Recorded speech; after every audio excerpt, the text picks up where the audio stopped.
JoJo Eldridge, and this is my speech on whether school uniforms should be enforced on students or not. This is my audience. That's Beth Cannon, Becky Eldridge, Dwayne Whitman, Shiloh, and Zachary Eldridge is the one filming.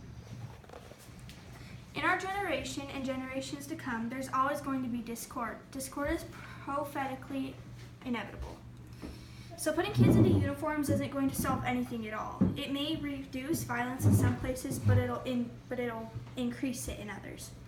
Proponents of uniforms argue that they will bring conformity among students, resulting in increased safety. But when students are limited through what they may wear, they will find other ways to react against authority and the limits uniform policies place on their individual nature. Without the outlet of expression in their clothes, students may turn to other avenues of self-expression that may be viewed as even more inappropriate than clothing, such as non-traditional hairstyles and makeup, and more importantly, acting out against the school and parental authority through the decisions they make and behaviors they exhibit.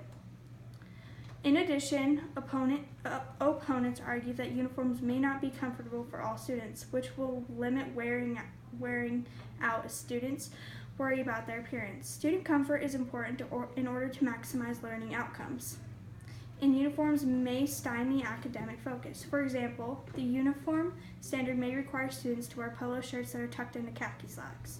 Students who are overweight may feel very self-conscious about their bodies. Additionally, female students may feel insecure about their bodies and feel that having a tucked-in shirt will bring attention to their developing forms.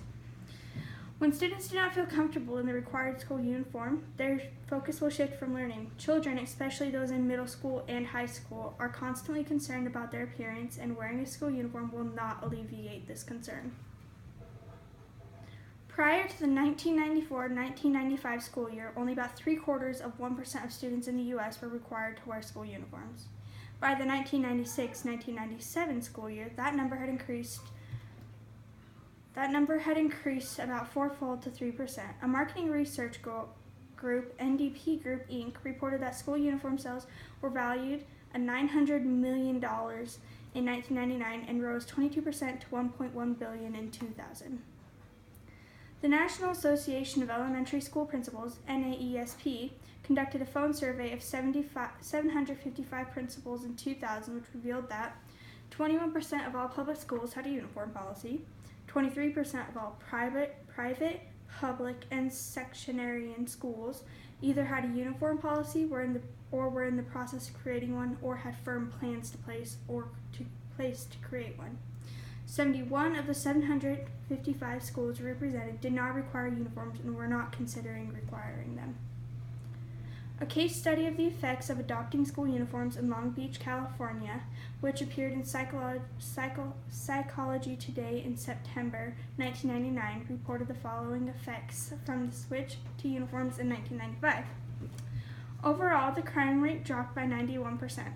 School suspensions were dropped by 90%, and sex offenses were reduced by 60%.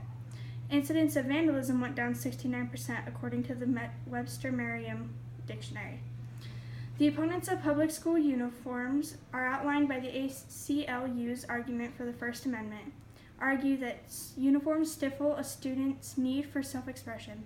By denying students the opportunity to fully express their unique personality through the clothing they select, individualism is unable to develop at its fullest capacity.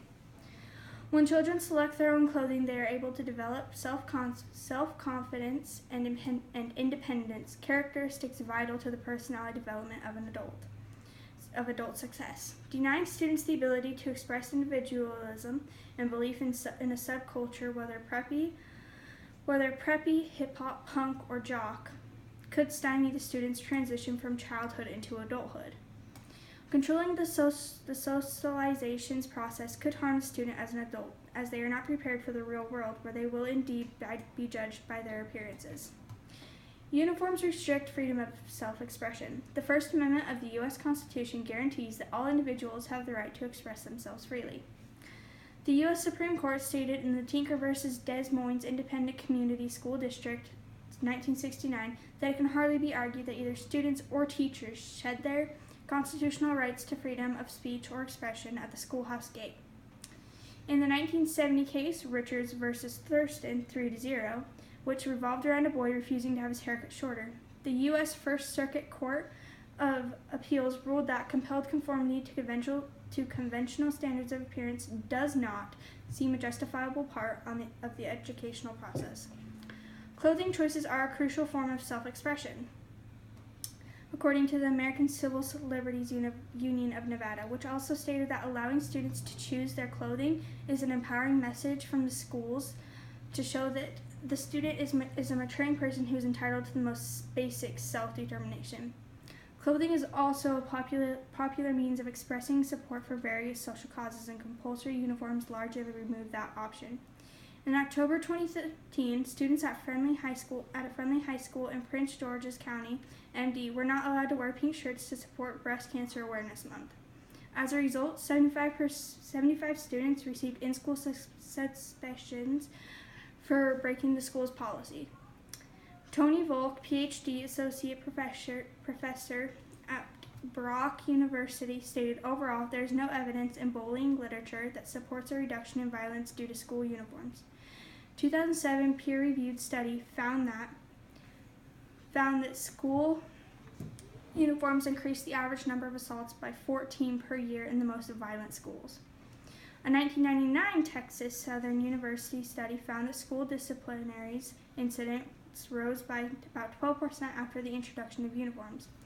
According to the Miami-Dade County Public Schools Office of Education Evaluation and Management, fights in middle schools nearly doubled with 1 year of introducing mandatory uniforms. In conclusion, school uniforms should not be enforced. It increases violence in schools, it causes self-expression to be lost, and it may cause issues as an adult with conformity.